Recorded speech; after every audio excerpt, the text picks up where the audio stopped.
Hare Krishna. Welcome again, all of our YouTube Live listeners and our listeners over Facebook Live. Welcoming each and every one of you to the session 48 of Sri Bhagavatamrita. Welcome, everyone. Om Namo Bhagavate Vasudevaya. Om Namo Bhagavate Vasudevaya. Om Namo Bhagavate Vasudevaya. Narayanam Namaskrityam Naram Chaiva Narottamam Devim Saraswatim Vyasam Tato Jayamudiraye नष्टप्रायेषु अभद्रेषु नित्यं भागवत सेवया भगवती उत्तमा श्लोके भक्तिर्भवति नैष्टिकी कृष्णाय वासुदेवाय देवकी नन्दनाय च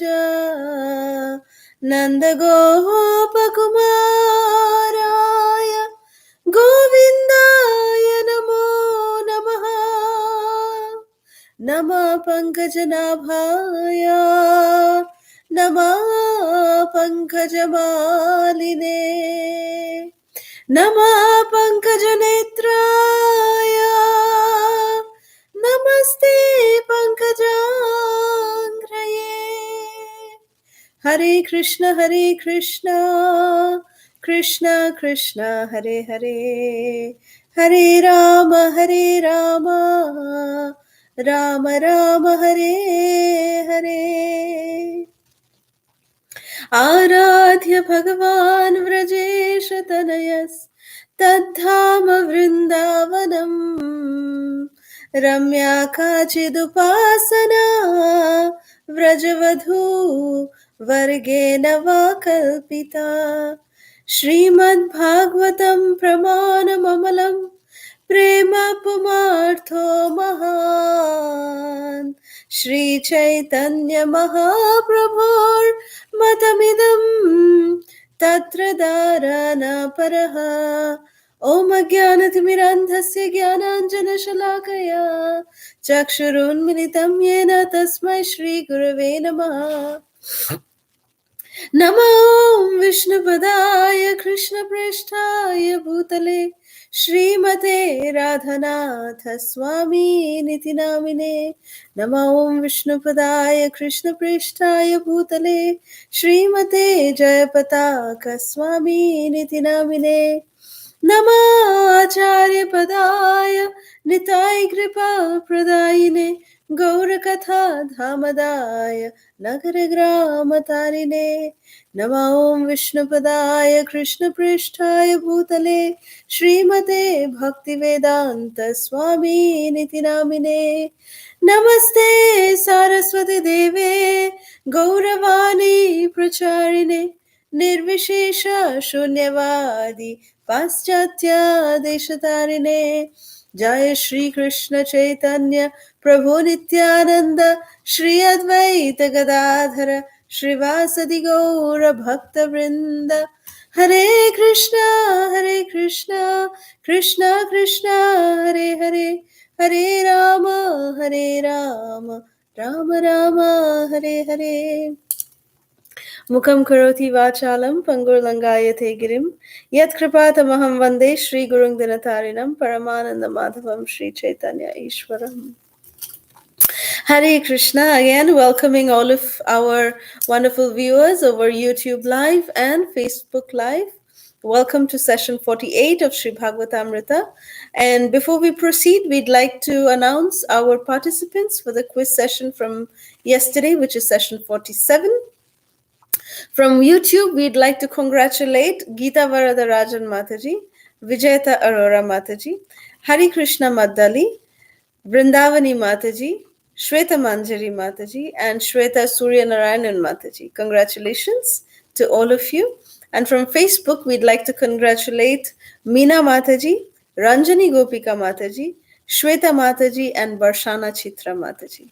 Congratulations to all of you for so enthusiastically participating in the quiz session from yesterday. So today we are starting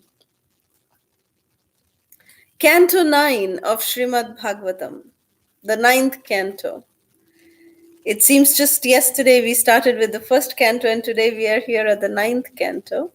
This ninth canto is entitled as Liberation, and there are 24 chapters in this entire canto. And as we all know, that the Srimad Bhagavatam and its 12 cantos are the personality of Sri Krishna. So the seventh and the eighth canto is considered to be the two arms of Krishna. So we covered till the arms, and now right after the arms come the neck. So this ninth canto is considered to be the kanta or the neck of Sri Krishna. So taking blessings from our spiritual masters and Srila Prabhupada, we start the ninth canto of Srimad Bhagavatam. So this ninth canto Srimad Bhagavatam starts with chapter 1, King Sudyumna becomes a woman. So this chapter, the first three chapters actually are, mainly dealing with the chronology of the Manus. So we will try to understand them. So here in the first chapter, by the desire of Parikshit Maharaj, Shukadev Goswami told about the dynasty of Vaivashvata Manu, who was formerly King Satyavrata, like we were discussing yesterday. And he was the ruler of Dravida, like Prabhu so beautifully was explaining yesterday about the Matsya Avatar incarnation. So while describing this dynasty, he also described how the Supreme Personality of Godhead, while lying down in the waters of the devastation, gave birth to Lord Brahma from a lotus generated from his navel. From the mind of Lord Brahma, Marichi was generated, and his son was Kashyapa. From Kashyapa, through Aditi, Vivashwan was generated. So one of the children of Kashyapa and Aditi was Vivashwan. And from Vivashwan came Shraddhadeva Manu, who was born from the womb of Samgya. Shraddhadeva's wife, Shraddha, gave birth to 10 sons, such as Ikshvaku and Mriga, it is explained. So Shraddhadev or Vaivashvata Manu, who is the father of Maharaj Ikshvaku, was sonless before the birth of Ikshvaku. But by the grace of the great sage Vasishtha, this Vaivashvata Manu performed a yagya to satisfy Mitra and Varuna, the different demigods. And then, although Vaivashvata Manu wanted a son, when his wife approached the yagya, she desired a daughter. So then the one who was performing the yagya got a little confused. And therefore they begot a child, a daughter, who's named Ila. So there was some confusion. Because of course Vaivashvata Manu wanted a son, but his wife, wanted a daughter. So they ultimately just got a daughter. So Vaivashvata Manu was not satisfied with the daughter, because he really wanted a son. So consequently, for the satisfaction of Manu, the great sage Vasishtha prayed for Ila to be transformed into a boy. And his prayer was fulfilled by the Supreme Personality of Godhead. And thus Ila became a beautiful young man named Sudyumna. So once upon a time, it is explained, the Sudyumna went on a tour with his ministers, went into the forest. He was a very young, handsome young man. And at the foot of the mountain Sumeru, it is explained that there is a forest named Sukumara. And as soon as they entered that forest, all of them, including Sudyumna, were transformed into women. So when Maharaj Parikshit, he was hearing with, rapt attention.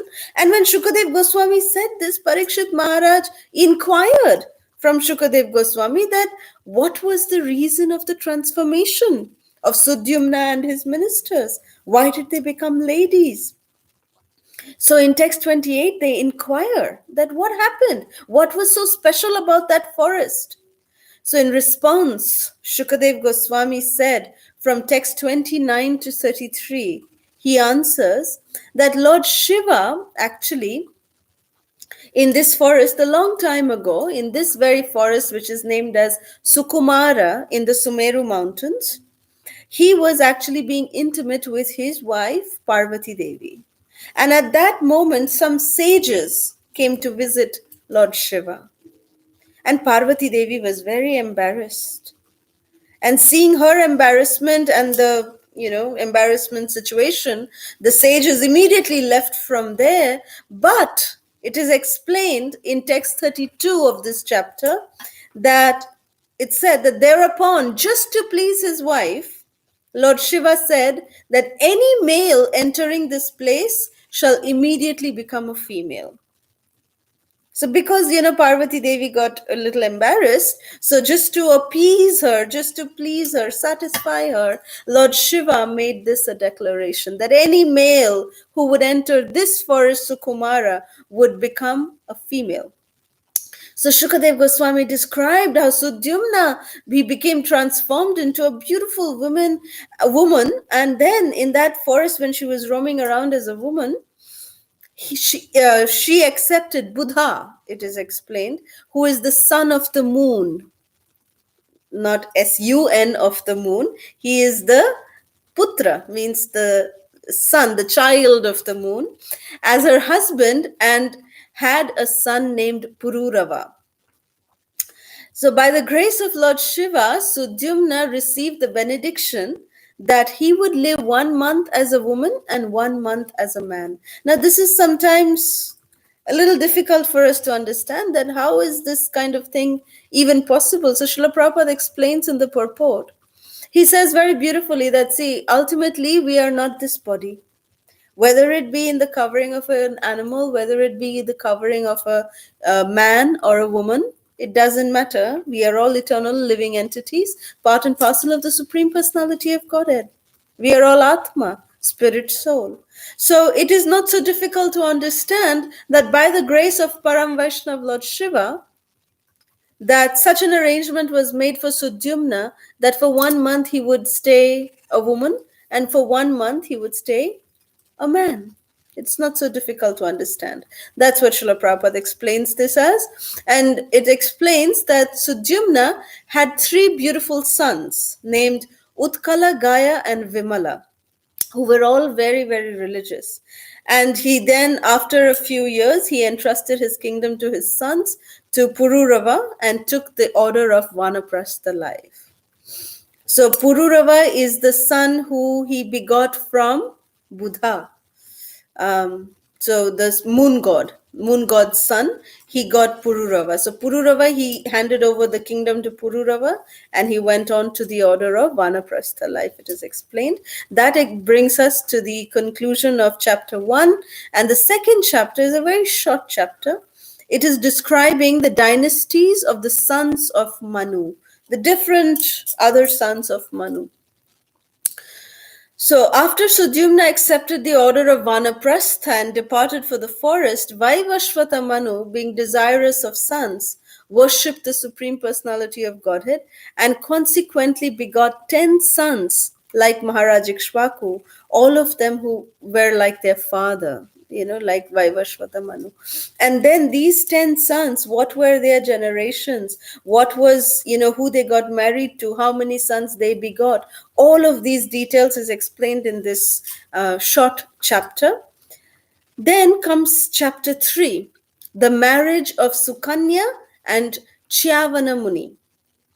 So this chapter describes the dynasty of Sharyati, who is one of the sons of Manu, Vaivashvata Manu, and also tells about Sukanya and Revati. So Sukanya, it is said, is the daughter of Sharyati.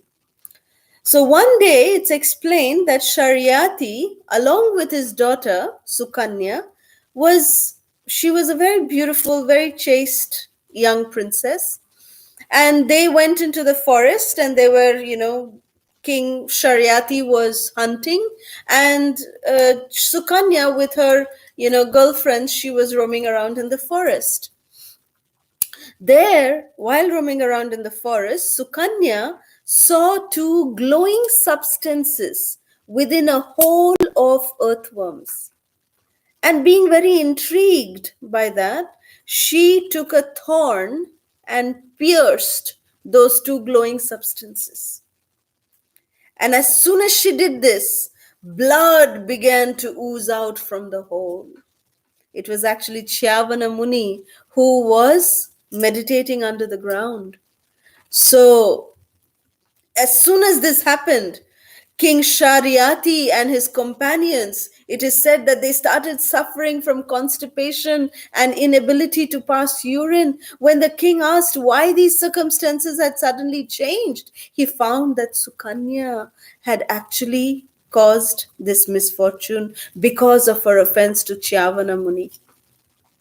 And then the king and the ministers and everyone, they offered their prayers to Chyavana Muni just to satisfy him. And, Shariati, it is said that he offered his daughter Sukanya to Chyavana Muni, who was actually a very, very old man.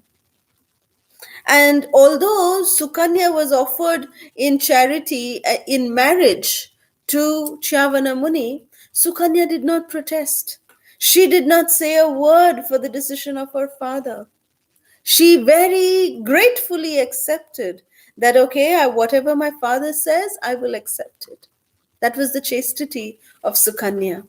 And she started she started actually serving Chyavana Muni with great, respect and with lot of admiration. It is explained that Chyavana Muni, because of his old age, he used to get very irritable. So Srila Prabhupada writes that she would be able to tolerate the mood swings of Chyavana Muni. And she served him very devotedly. And Srila Prabhupada, in these purports to some of these verses, where the glories of Sukanya is being told as a wife, as a devoted wife, serving her old and ailing husband, irritable husband. Srila Prabhupada describes a chaste lady, that what, are the qualities of a chaste lady. That she never complained. She never thought that, oh, what did I do to deserve this? I am the daughter of a king. And look, now I'm living in this forest. She could have complained. She could have done so many things, but she never did that. Very selflessly, she was serving her husband. So Srila Prabhupada very beautifully glorifies the chastity of this woman Sukanya in these few verses of this chapter. And it goes on to explain, this chapter explains that when the heavenly physicians, one day, the heavenly physicians are the Ashwini Kumaras, they are the Ashwini Kumaras, they once visited Chyavana Muni. And the Muni requested these Ashwini Kumaras to return back his youth. So these two physicians took Chyavana Muni to a particular lake. The name is not mentioned of the lake, but it is said that they went to a lake in which they told Chyavana Muni that you can take a dip in this lake and then you will come out youthful. But Chyavana Muni was so old that he didn't have the ability to take dip on his own into this lake.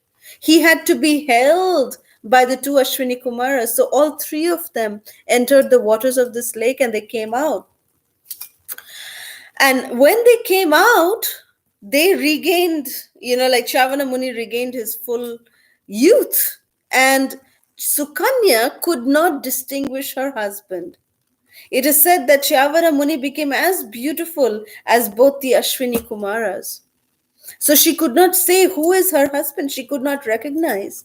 So she surrendered to the Ashwini Kumaras. And the Ashwini Kumaras were so satisfied with her chastity, they introduced her husband again to her.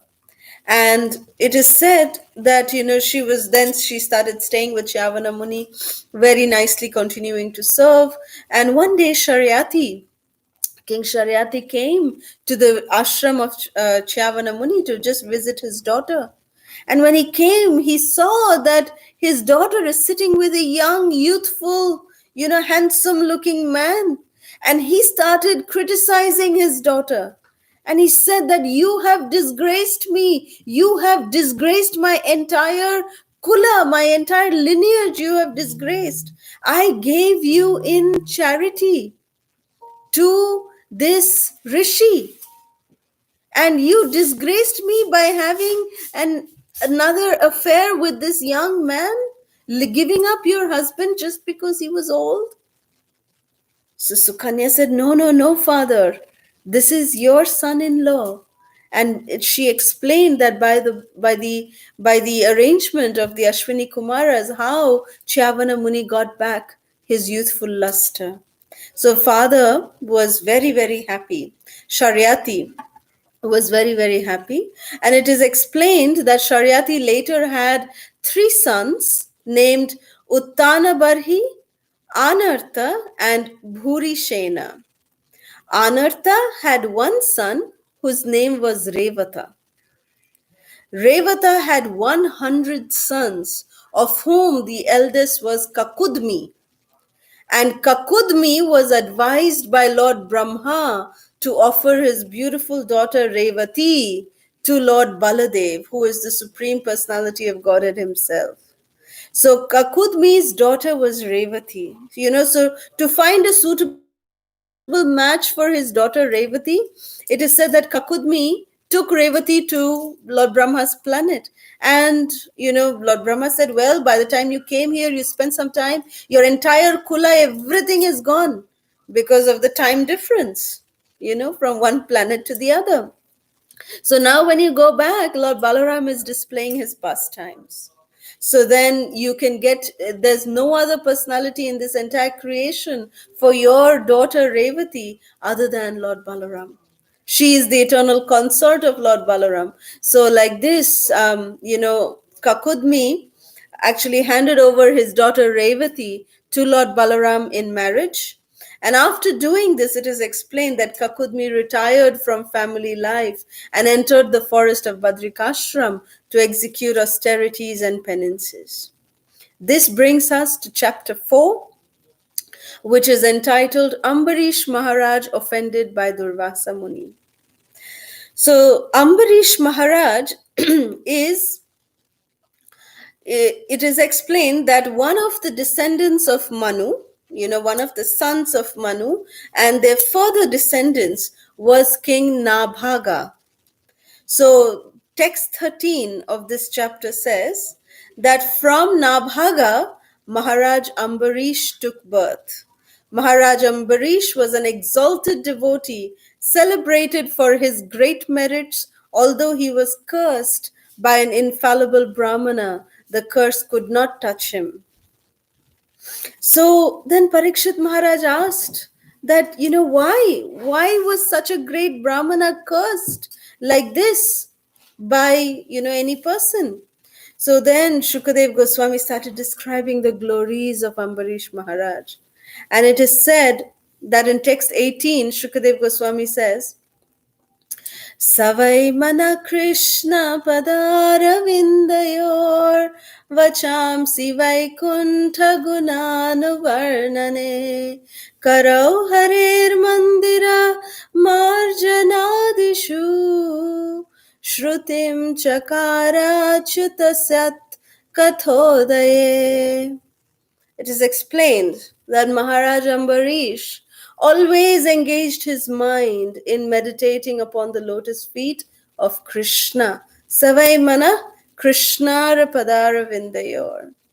And his words in describing the glories of the Lord, his hands in cleansing the Lord's temple, and his ears in listening to the words spoken by Krishna or about Krishna. He engaged his eyes in seeing the deity of Krishna, Krishna's temples and Krishna's places like Mathura and Vrindavan. He engaged his sense of touch in touching the bodies of the Lord's devotees. He engaged his sense of smell in smelling the fragrance of the tulasi leaves offered to the Lord, to the Lord's lotus feet. And he engaged his tongue in tasting the Lord's prasad. He engaged his legs in walking to the holy places and the temples of the Lord, his head in bowing down before the Lord, and all his desires in serving the Lord. 24 hours a day. Indeed, Maharaj Ambarish never desired anything for his own sense gratification. He engaged all his senses in devotional service in various engagements related to the Lord. This is the way to increase attachment for the Lord and be completely free from all material desires. This is 18, 19, and 20th verse. Is talking about how Ambarish Maharaj utilized all his senses, his working senses, everything, every inch of his body he utilized in the service of Krishna. So we all know that the 9 processes of devotional service that are there, that each process of devotional service has one specific personality. Ambarish Maharaj was such a personality who perfected his life in following all the 9 processes of devotional service. That is Ambarish Maharaj. We just heard about Bali Maharaj yesterday, who perfected his life by Atmanivedanam, by surrendering everything. Ambarish Maharaj is a person who exemplified his life in following all the 9 processes of devotional service, engaging every inch of his body, every pore of his body in direct devotional service to Krishna and his devotees. So that's what made Ambarish Maharaj very, very special. So text 24 of this chapter says that the citizens of the state of Maharaj Ambarish were accustomed to chanting and hearing about the glorious activities about the personality of Godhead. Thus, they never aspired to be elevated to the heavenly planets, which are extremely dear even to the demigods. You see, what happens is that whatever a great man does, common men follow. That is why Srila Prabhupada says that when leaders of the society follow Krishna consciousness, the general society will automatically follow. So that is what is a great leader. Yad yad acharati shreshthas tat tat evetaro jana. That whatever great men do, common men follow. And because Maharaj Ambarish, being the king of the world, it is said that he was the Shaptadvipa Mahipate. He was the king of the entire, the Shaptadvipas, the 7 islands. Maharaj Ambarish was the king, the 7 continents. So Maharaj Ambarish, when he was setting such a beautiful Krishna conscious example for everyone, his citizens were naturally following that very same standard set by Ambarish Maharaj. And therefore everyone in his reign was very happy, extremely Krishna conscious, and there was no problem whatsoever. Text 29. To worship Lord Krishna, Maharaj Ambarish, along with his queen, who was equally qualified, observed the vow of Ekadashi and Dwadashi for 1 full year. Srila Prabhupada, in this purport to this verse, Srila Prabhupada says that Maharaj Ambarish's queen was equally as qualified as the king. Therefore, it was possible for Maharaj Ambarish to engage his life in household affairs. So, in this regard, Srila Prabhupada continues to say that the word Tulla Shilaya is very, very significant. Srila Prabhupada says that unless a wife is equally as qualified as her husband, household affairs are very difficult to continue. You see, Srila Prabhupada says that, to run Grihastha ashram is like the husband and the wife are like the two wheels of the train. They run parallelly. If one wheel is slacking behind, the train won't move forward. So both of them, if they are in the same tune, then the wheel, the train can move very, very nicely. That's the example Srila Prabhupada gives. So, having, like Srila Jayapataka Maharaj very beautifully makes a comment that in Grihastha ashram, if the husband is engaged 100% in Krishna consciousness, the wife is also engaged 100% in Krishna consciousness, then the collective, engagement of that household is 200%. The wife and husband, they are collectively rendering devotional service to Krishna. And it is extremely dear to Krishna. Such a situation is very, very dear to Krishna. So that's what is mentioned here, glorification of Ambarish Maharaj's wife, who was supporting him through this entire year of rendering austerities that Ambarish Maharaj was doing. She was with him during this time. Text 30 goes on to say that in the month of Kartik, after observing that vow for 1 year, after observing a fast for 3 nights, and after bathing in the Jamuna, Maharaj Ambarish worshipped the Supreme Personality of Godhead Hari in Madhuvan, Vrindavan. So in Madhuvan, where Dhruva Maharaj performed his tapasya, over there in that very forest of Vrindavan, it is said that Ambarish Maharaj, did very, very severe austerities for pleasing the Supreme Personality of Godhead. And then it is explained from 33 to 35 that thereafter Maharaj Ambarish satisfied all the guests who arrived at his house, especially the Brahmanas. He gave in charity 60 crores of cows whose horns were covered with gold plate and whose hooves were covered with silver plate. All the cows were well decorated with garments and had full milk bags. They were mild-natured, young and beautiful, and were accompanied by their calves.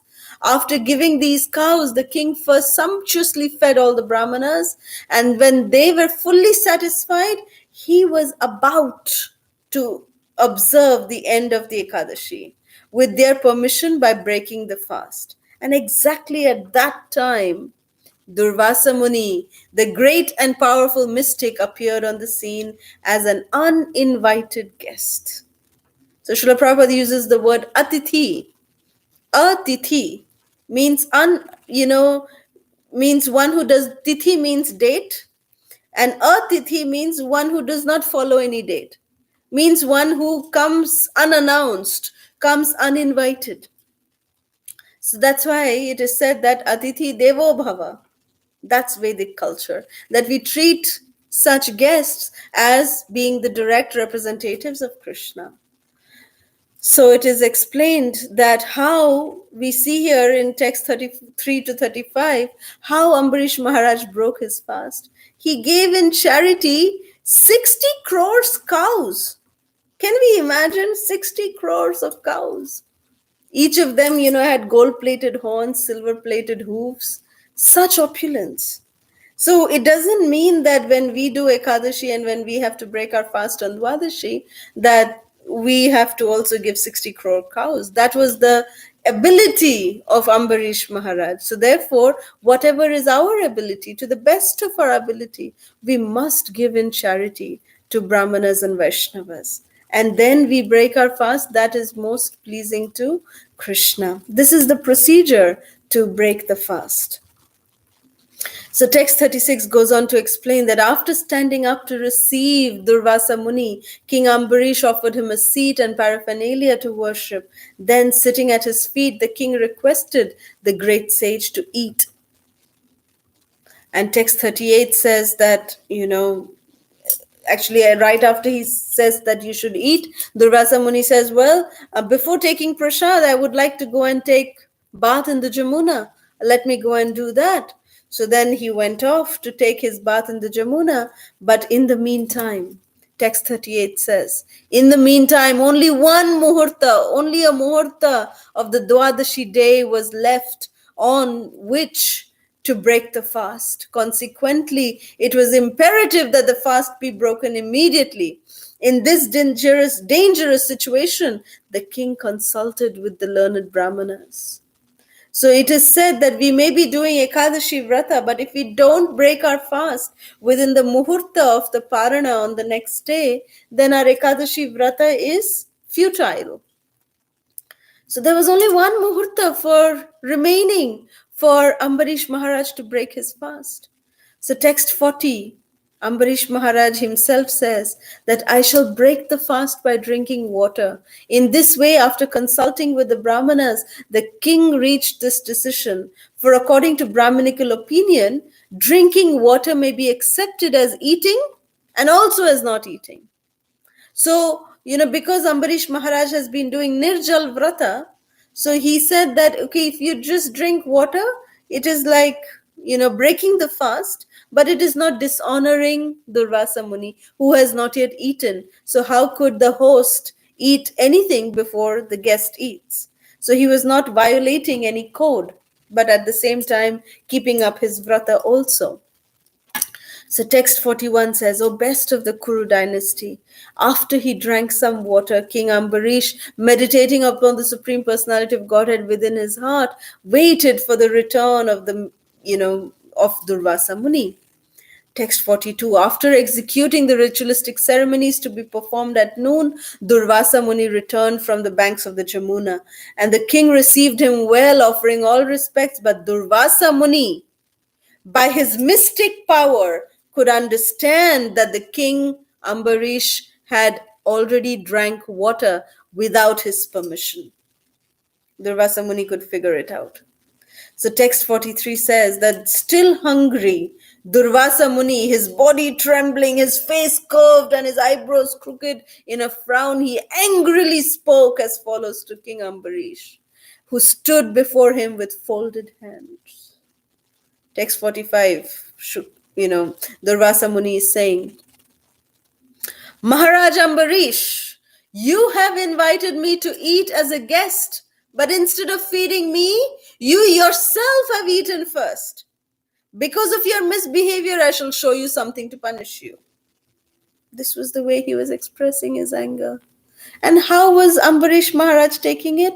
Ambarish Maharaj was not justifying. He was not saying, well, look, I did not eat anything. I just drank water. If I didn't do that, my vrata would have gone. Nothing. He didn't give any explanation. Just with folded hands, he was standing in front of Durvasa Muni, just accepting whatever Durvasa Muni was saying. So text 46, as Durvasa Muni said this, his face became red with anger, and uprooting a bunch of hair from his head, he created a demon resembling the blazing fire of devastation to punish Ambarish Maharaj. And text 47 says that taking a trident in his hand and making the surface of the earth tremble with his footsteps, that blazing creature came before Ambarish. But the king, upon seeing him, was not at all disturbed, and he did not even move slightly from his position. Ambarish Maharaj did not run away in fear. He did not say, oh, save me, please, what is this? Durvasa Muni, what are you doing? Nothing. Ambarish Maharaj was peace. He was just peaceful. He was calm, quiet, composed. Just with folded hands, he was standing. He did not move an inch from where he was standing. Text 48. As fire in the forest immediately burns to ashes an angry snake, so, by the previous order of the Supreme Personality of Godhead, his disc, the Sudarshan Chakra, immediately burned to ashes the created demon to protect the Lord's devotee. So when the devotees don't react, that's when the Lord acts. When the devotees want to react, the Lord keeps quiet. We can see that time and again. When Draupadi was trying so hard, she went to every person. She went to Dhritarashtra, she went to Pitama Bhishma, she went to Dronacharya. Please help me, look at what's going to happen to me. She went to her 5 powerful husbands. Please, please, please protect me. You're my husbands, you're supposed to protect me. When they were also not able to protect, nobody was able to protect her.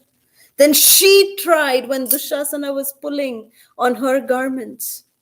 She tried to hold on. She was reacting and she was holding on to her sari. Still Krishna didn't come. Krishna could have come, but he did not come. When Draupadi realized that now I don't have any other way because Dushasana is much, much more powerful than me, That's when she realized her helpless nature. And that's when she raised her hands and surrendered to Krishna and said, "Hey, Govinda, please, please help me." And at that moment, when she surrendered to Krishna, when she remembered Krishna, Krishna didn't wait even for 1 second. Krishna immediately appeared and provided unlimited saris to protect Draupadi. That is Krishna. Similarly, here we see that Ambarish Maharaj did not react. Nothing. He did not even move. So when the devotee does not react, that's when Krishna acts. So, and here the very beautiful example Srila Prabhupada gives that, sorry, not Prabhupada, it is in the verse itself. It is said here that as the forest fire burns to ashes an angry snake, even a snake is not left by the forest fire. It can burn down an angry and poisonous snake. Similarly, the power of Sudarshan Chakra came and burned to ashes the demon that was created to protect the Lord's devotee. So, Srila Prabhupada says in the purport to this verse, Srila Prabhupada says that as a pure devotee, Maharaj Ambarish, although in such danger, he did not move an inch from his position, nor did he request. Ambarish Maharaj, it is said by Prabhupada that he did not even pray to Krishna, that Krishna protect me. He did not even pray that please Krishna give me protection. He was just fixed in his own understanding. And it was certain that he was simply thinking of the Supreme Personality of Godhead in the core of his heart. That's all he was doing. He was just remembering Krishna. A devotee is never fearful of his death, for he meditates on the Supreme Personality of Godhead always, not for any material profit, but as duty, as his love. He remembers the Lord. And the Lord knows how to protect his devotee. So as indicated by the Lord actually knows everything what is happening. Therefore, before anything happened, he had already arranged for his Sudarshan Chakra to protect Maharaj Ambarish. And this protection is offered to a devotee even from the very beginning of his devotional service. Prabhupada saying this in the purport, that Krishna doesn't wait for us to become pure devotee and then offers us his protection. Prabhupada saying this statement that this protection is offered by Krishna to a devotee even from the very beginning of his devotional service, which means that they might not be on the platform of pure devotional service. Like Bhagavad Gita says, Konteya pratijanihi name bhakta pranashyati. Prabhupada saying that if one simply begins devotional service, he is immediately protected by the Supreme Personality of Godhead.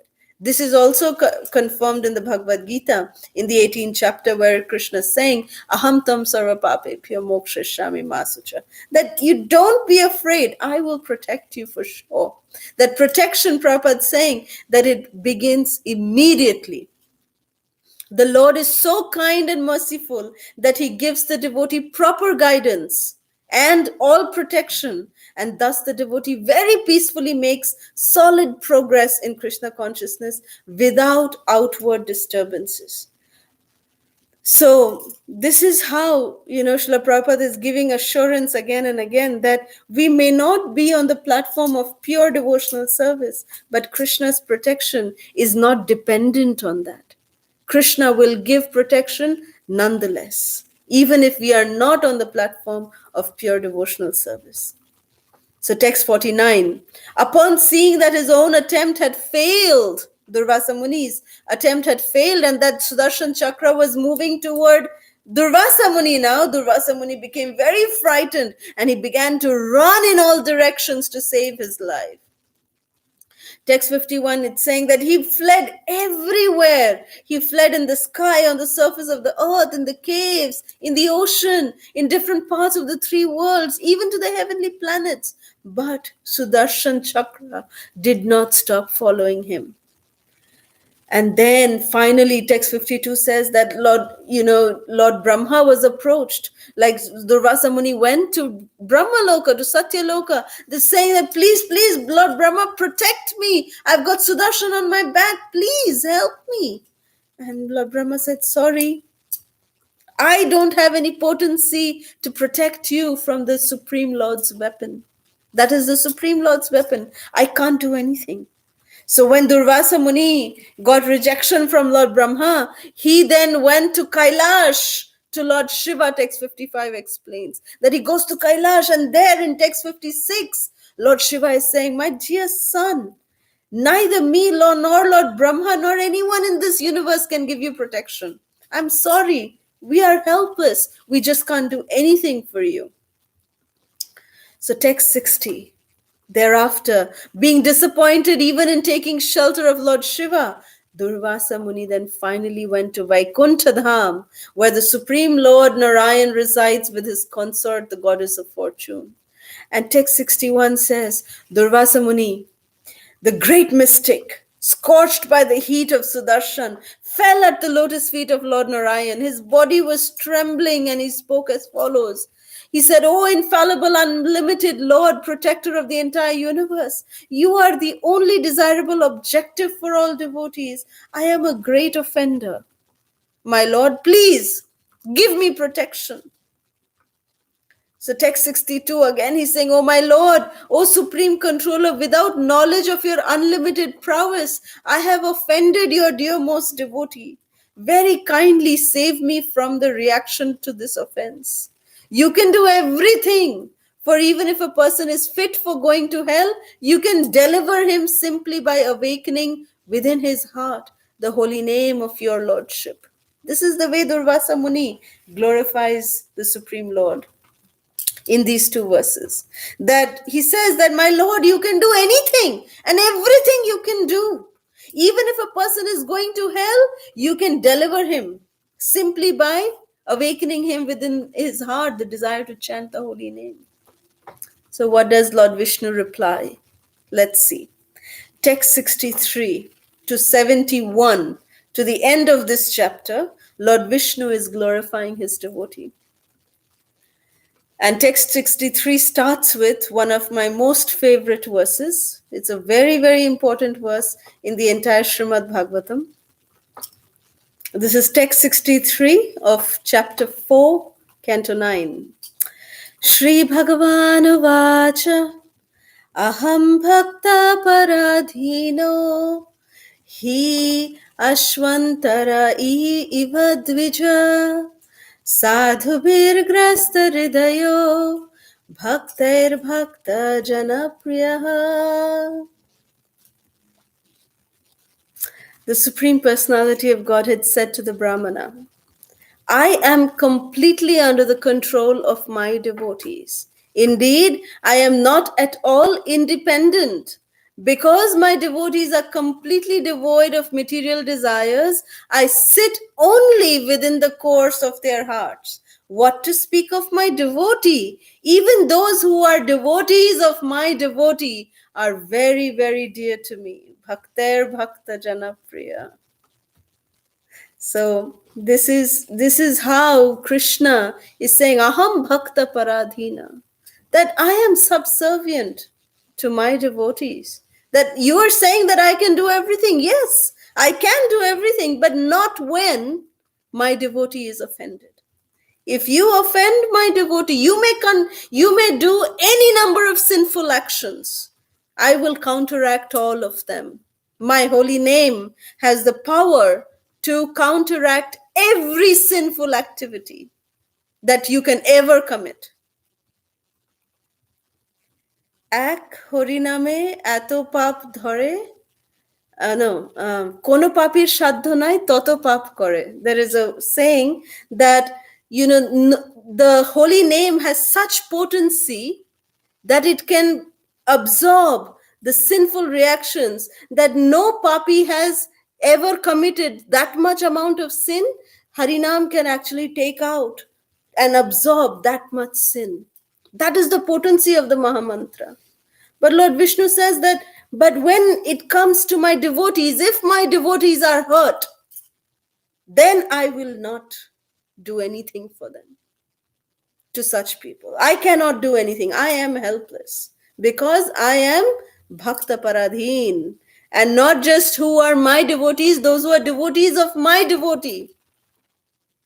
Bhakter Bhakta Jana Priya. Srila Prabhupada says in the purport that all the great stalwart personalities in the universe, including Lord Brahma and Shiva, are fully under the control of the Supreme Personality of Godhead. But the Supreme Personality of Godhead is fully under the control of his dear devotee. Why? Why? Srila Prabhupada asking the question that why? And he answers that because the devotee is Anya Bhilashita Shunyam, that he has no desire other than service to Krishna, other than to just think about Krishna and how to serve Krishna. That is the only thought process of a devotee. That how can I continue my service to you, O Krishna? So because of this transcendental qualification, the Supreme Lord is extremely favorable to his devotees. Indeed, not only just to his devotees, but also to the devotees of his devotees. And therefore, Narottam Das Thakur says, Chhariya Vaishnav Seva, Nistar Peye Chekeva. That without being a devotee of a devotee, one cannot be released from material entanglement. And therefore, Sri Chaitanya Mahaprabhu has taught us Gopi Bhartu Padakamalayur Dasa Dasa Dasanudas, to be the servant of the servant of the servant of the lotus feet of the gopis. So therefore, we are trying now to perfect our lives to be the servant of the servant of the servant of our spiritual masters. If we can do that, then somehow, then we can try to become dear to Krishna. Bhakter Bhakta Jana Priya. So Krishna goes on to explain, Lord Vishnu goes on to explain in text 66, that as chaste women bring their gentle husbands under control by service, the pure devotees who are equal to everyone and completely attached to me in the core of the heart bring me under their control. Text 68, the pure devotee is always within the core of my heart, and I am always in the pure devotee's heart. My devotees do not know anything else but me, and I do not know anything else but my pure devotees. So text 69, Lord Vishnu is saying, therefore he's saying, well, I can't do anything to save you. But text 69, Lord Vishnu is saying, oh Brahmana, let me now advise you for your own protection. Please hear from me. By offending Ambarish Maharaj, you have acted with envy. Therefore, you should go to him immediately without a moment's delay. One's so-called prowess, when employed against the devotee, certainly harms he who employs it. Thus, it is the subject, not the object, who is harmed. Such clear instructions by Lord Vishnu. He's saying that if one uses one's so-called power, one's so-called prowess, when employed against a devotee, certainly harms he who employs it. One who misuses their power, they are the ones who get effect of offending a devotee, of unjustifyingly attacking a devotee. So thus it is the subject and not the object who is harmed. So therefore Krishna is telling to the Rasa Muni that you tried to harm Ambarish Maharaj, but Ambarish, nothing happened to him. Because I'm there to protect Ambarish. But who's going to protect you? I can't protect you. So only Ambarish Maharaj can protect you. I cannot protect you. Even I cannot protect you. So text 71, the last verse of this chapter says, O best of the Brahmanas, you should therefore go immediately to Maharaj Ambarish. I wish you all good fortune. If you can satisfy Maharaj Ambarish, then there will be peace for you. You see, Lord Vishnu is giving the solution and is saying that I wish that you get all good fortune because Durvasa Muni also realized his mistake. When he came and submitted to Lord Vishnu, he said that I have offended your dear devotee Ambarish. So Durvasa Muni had realized his mistake. And he thought that the Lord would forgive, but the Lord said, no, I cannot do anything. Go back to Ambarish and he can do it. So chapter 5 is a very, very short chapter. Durvasa Muni's life spared. Here in text 1, Shukadev Goswami is saying that when thus advised by Lord Vishnu, Durvasa Muni, who was very much harassed by the Sudarshan Chakra, immediately approached Ambarish Maharaj, and being very much aggrieved, the Muni fell down and clasped the king's lotus feet. And when Durvasa touched his lotus feet, Maharaj Ambarish was very much ashamed. And when he saw Durvasa attempting to offer prayers because of mercy, he was aggrieved even more. Thus, he immediately began offering prayers to the great weapon of the Supreme Lord. You see, Durvasa Muni did not even have to speak anything. And Ambarish Maharaj was not thinking, yes, by the way, I've been offended. Yes, I'm here. You can come and beg forgiveness from me, and then I'll choose to forgive you. No, Ambarish Maharaj never felt like that. Ambarish Maharaj was feeling so bad. He was feeling ashamed when Durvasa Muni came and begged forgiveness like this. And before even Durvasa Muni could speak, Ambarish Maharaj started offering beautiful prayers to pacify Sudarshan Chakra. From text 3 to text 11, he offers beautiful prayers and glorification to Sudarshan Chakra. He says, text 4 says, O most favorite of Achyuta, means the infallible one, the Supreme Personality of Godhead, you have thousands of spokes. O Master of the material world, destroyer of all weapons, original vision of the Personality of Godhead, I offer my respectful obeisances unto you. Kindly give shelter and be auspicious to this Brahmana. See the heart of a Vaishnava. Srila Prabhupada says a Vaishnava is as soft as a rose. So their heart is so delicate, so tender, that they cannot tolerate to see anyone in misery. Even their worst enemy, they cannot tolerate to see them in misery. And they pray for the well-being of even their enemies, their so-called enemies. So when Durvasa Muni came like this, Ambarish Maharaj could not tolerate that. He could not see Durvasa Muni in so much misery. And he immediately said that, please give your mercy, Hey Sudarshan Chakra, to this Brahmana. Text 12, Shukadev Goswami continued that when the king offered prayers to Sudarshan and to Lord Vishnu, because of his prayers, the Sudarshan Chakra became peaceful and stopped burning the Brahmana Durvasa Muni. Text 13, Durvasa Muni, the great powerful mystic, was indeed satisfied when freed from the fire of Sudarshan. Thus he praised the qualities of Maharaj Ambarish and offered him highest benedictions. So from text 14 to 21, Durvasa Muni is glorifying Ambarish Maharaj.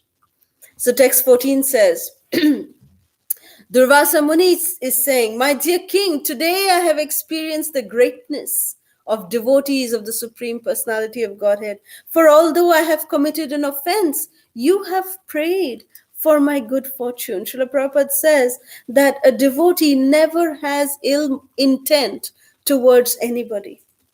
Krishna himself doesn't have ill intent towards anybody. So why would a devotee have any ill intent towards anybody?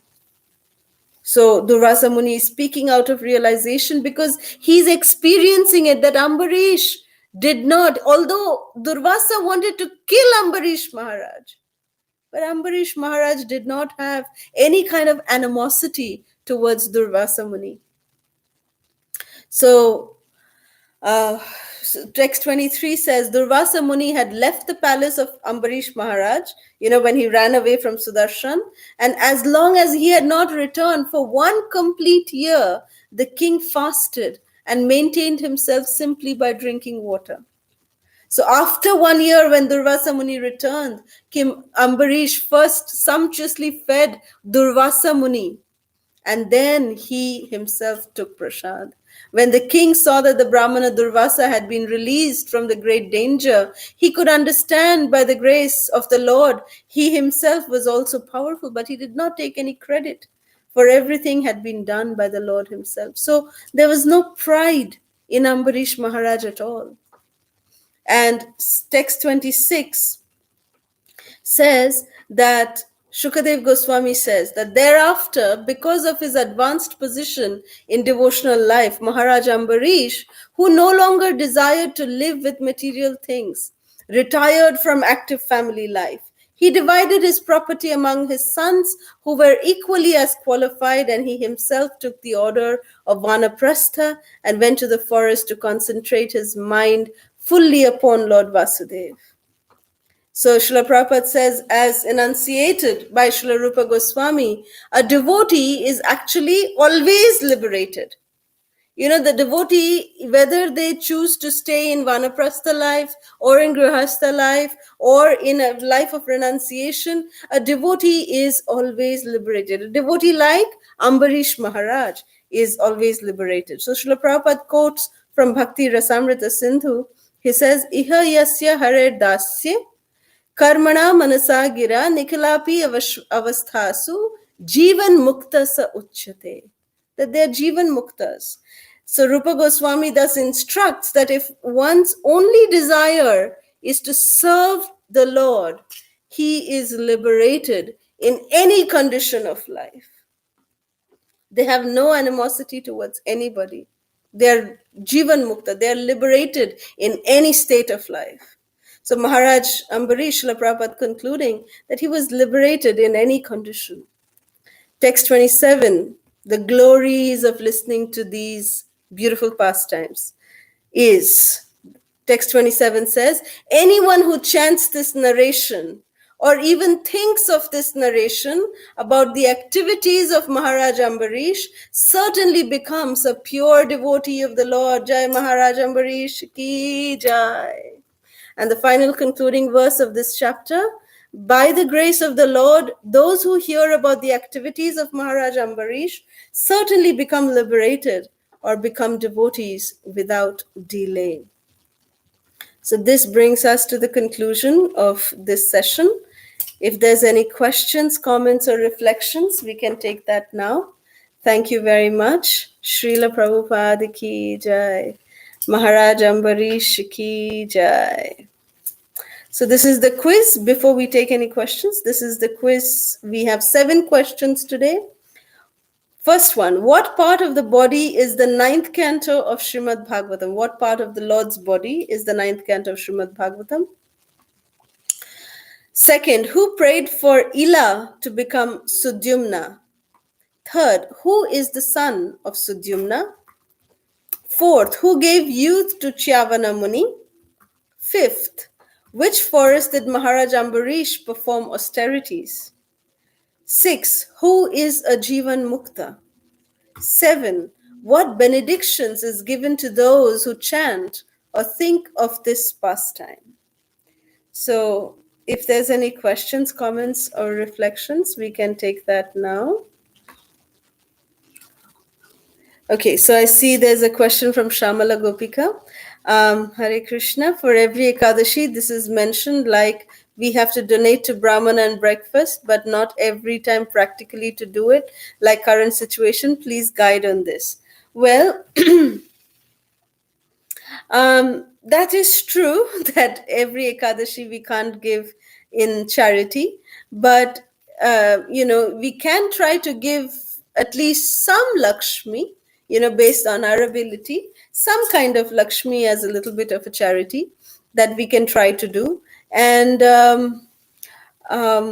break fast. Well, the fast breaking, it's best when if we do, at least serve our family first and then we break our fast. So our families are also Vaishnavas. So when they eat, I know in practical terms, when they are honoring prasad, it is like Krishna also accepts that. So, it's all in the mood, it's all in the consciousness and whatever is practical. So sometimes what devotees do is they save, like little Lakshmi. If they are not able to give it immediately, they save it every Dwadashi and then maybe after every 3 months they offer a big chunk of Lakshmi to, some temple or to their guru. So like this, they are able to do that service, which will take care of, this requirement of breaking our fast. So I hope that answers your question, Shamala. Thank you very much for the beautiful question. We have a question from Rajeshwari Mataji. Sometime in between devotees, there is a difference of opinion, and that opinion turns into a conversation. As a result, the other person is getting hurt. Even though that person is complaining, but he is having that incident in heart, and how to forgive that person and forget the incident.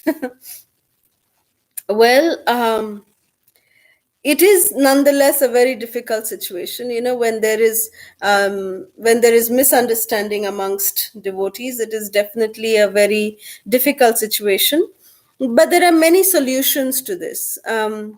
Some solutions is that we can involve another devotee who is going to act like a nice, who knows both sides and who can come in and help resolve the misunderstanding.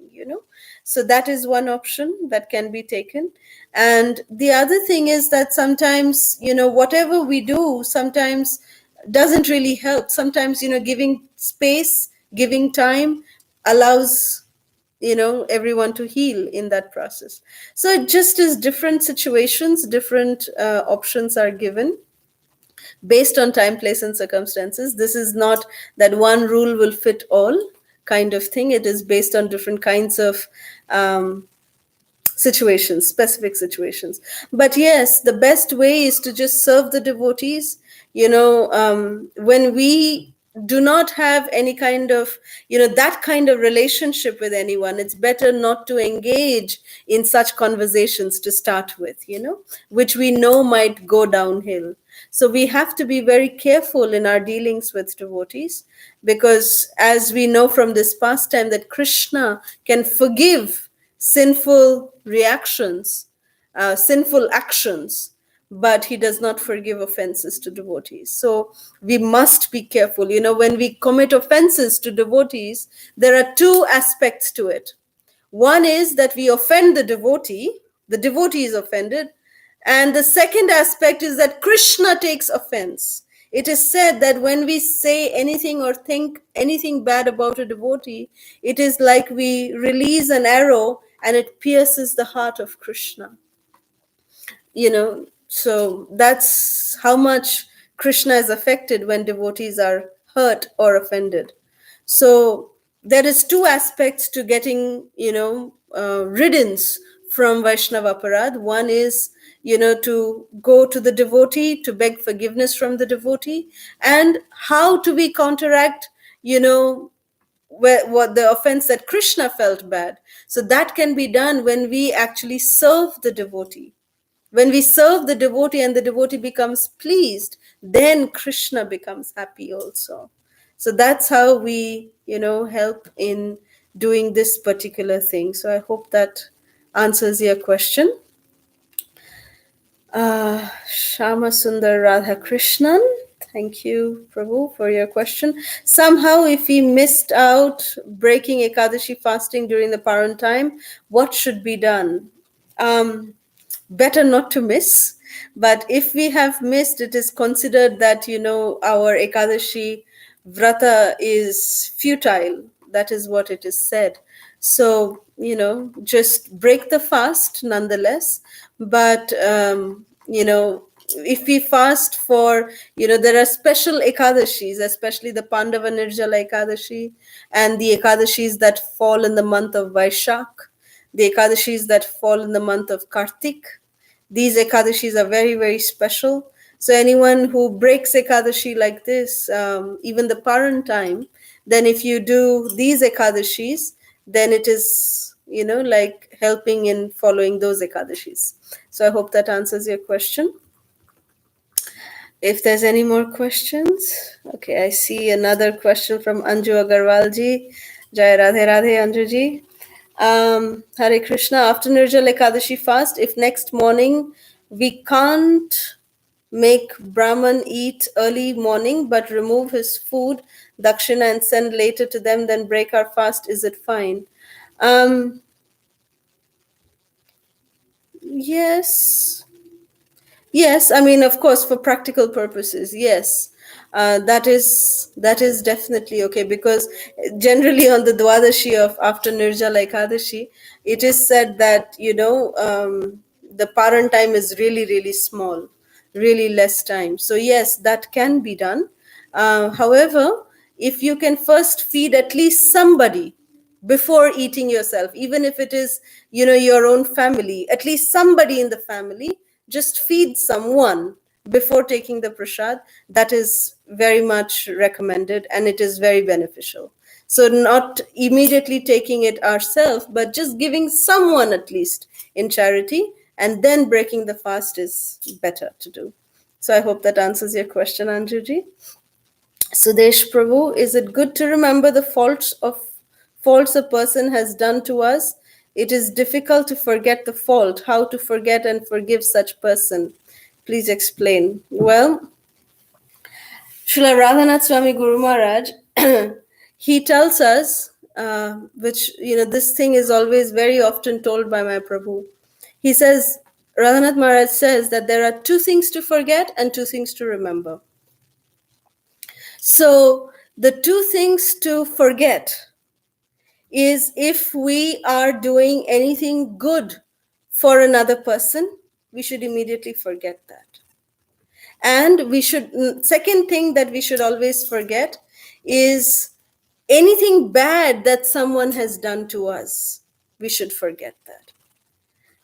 Two things to remember is, the first thing to remember is that we should try to remember Krishna to the very last breath of our life. Like with every breath, we must remember Krishna and never forget him. That should be the one, that we should remember Krishna.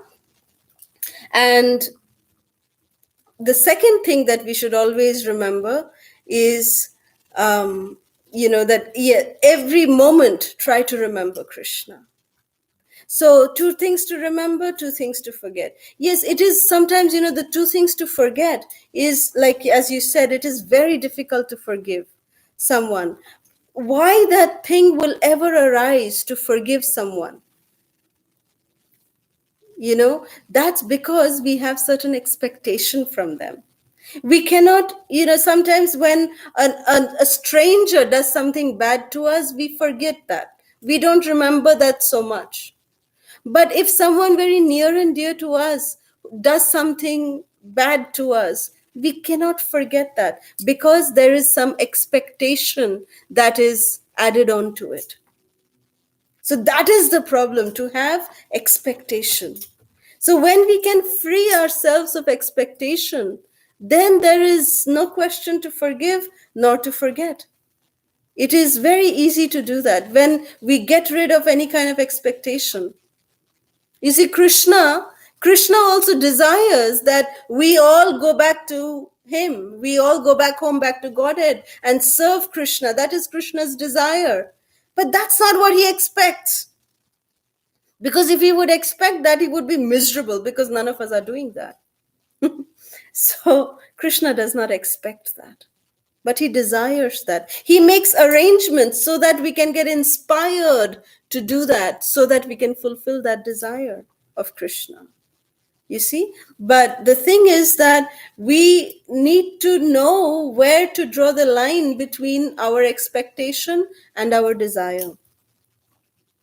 So that becomes the problem, that we don't, we just don't want to, because of our expectation, we can't forgive anyone. We cannot forgive, especially our near and dear ones. And the two things to remember, if we are always remembering that, oh, this could be our last breath, this could be our last moment, so let me surrender to you, Krishna. That this could be the last moment that I have to live. This could be the very last minute. I could die the next minute. So at that time, will I remember, oh, that person has offended me, that person has, this fault, that fault? No. we would be then remembering, Krishna, please let me remember you every moment. So these are the two things to remember, that this could be my last minute, this could be my last moment. I could die the next moment. And therefore, let me remember you, O Krishna. That's the second thing to remember. So two things to remember, two things to forget. Try to apply that. We all are trying to apply that in our lives. And if we can do that, then we will really be genuinely happy. So Anjuji, you have another question. Moreover, in Nirjal Ekadashi, if we are fasting without water and food full day, is little Charnamrita or Tulasi allowed in the entire day? Kindly guide. Yes, Srila Bhaktividya Purna Maharaj in Mayapur, and also His Grace Jananivas Prabhu from Mayapur, they have said that when we take Charnamrita, the Charnamrita does not go into our stomach. The quality of Charnamrita is such that if we take just 3 drops of Charnamrita, 3 drops means literally 3 drops of Charnamrita, then Charnamrita enters only our heart. It purifies our heart. So it does not go to our stomach. So it is said, the mantra for Charnamrita is Akala Mrityu Haranam Sarva Vyadhi Vinashanam Vishnu Padodakam Pitva Shirasa Dharayamyaham. So it is said that yes, we can take 3 drops of Charnamrita, because it enters directly into our heart, and then we put it on our head, and that's how Charnamrita purifies us. So that is not considered to break our Nirjal fast. So I hope that answers your question. Even taking Tulasi, and when we take Tulasi, we should just keep her in our mouth, not bite her down, but just allow her to melt in our mouth. So they all just enter our heart and not act in fulfilling our stomach. But that doesn't mean that we take buckets of Charnamrita and we are drinking that. So just remember, just take 3 drops of Charnamrita. So hope that answers your question, Anjuji. Another question from Sudesh Prabhu. Can a Krishna conscious devotee have a revengeful attitude? What will be the effect? Please explain. A devotee should, the definition of a devotee, by definition, a devotee does not have revengeful attitude. Although we can say that Arjuna, who is the perfect disciple of the Bhagavad Gita, when Abhimanyu was killed, he was driven by revenge to kill Jayadratha. He was driven by revenge. That he made a vow that I'm going to kill Jayadratha before sundown tomorrow. If not, I'm going to take Agni Samadhi. That was the revenge, that Arjuna had. And he was the perfect disciple of Krishna. And he was the perfect disciple of the Bhagavad Gita. So is that a contradiction? No, it's not a contradiction. Because for Arjuna, fighting was his prescribed duty. It was his devotional service to Krishna, because Jayadratha was already destined to die. He was anyways going to be killed. Krishna had shown Arjuna in the universal form that, all of these armies of the other side, they are stuck in Krishna's jaw and his teeth. They're dying. So that is already, Krishna settled that. So, to have that revengeful attitude is, to have a revengeful attitude, I would say, when it is not for yourself. The revengeful attitude when it is for, the well-being of another Vaishnava, who you feel may have undergone some injustice. And if you want with a grudge, but just to fight for justice, that is all right. That's why it is said, like when we were doing the section on the Srimad Bhagavatam, if you remember, when we were talking about Sati and her father Maharaj Daksha, Prajapati Daksha, and when Daksha Prajapati insulted Lord Shiva, and it is said by Srila Prabhupada in the purport very, very clearly that Sati actually was very much offended, not for herself, but for she was angry on her father. She was very, very disturbed. She actually had a revengeful attitude on her father because her father offended her husband, who is Param Vaishnav. And Srila Prabhupada writes in the purport that that is justified. So it depends, what kind of attitude we have. The revengeful attitude, is it for us? Is it for, fighting for justice for another devotee? So we have to know that situation. And if that we can understand, then sometimes revengeful attitude is okay. So I hope that answers your question, Prabhu. Thank you all so much. I think there's no more questions. Thank you all so much again. Srila Prabhupada ki jai. ISKCON Vartaman Guru Vrinda ki jai. Ananta Koti Vaishnav Vrinda ki jai. Thank you all so much. Hare Krishna.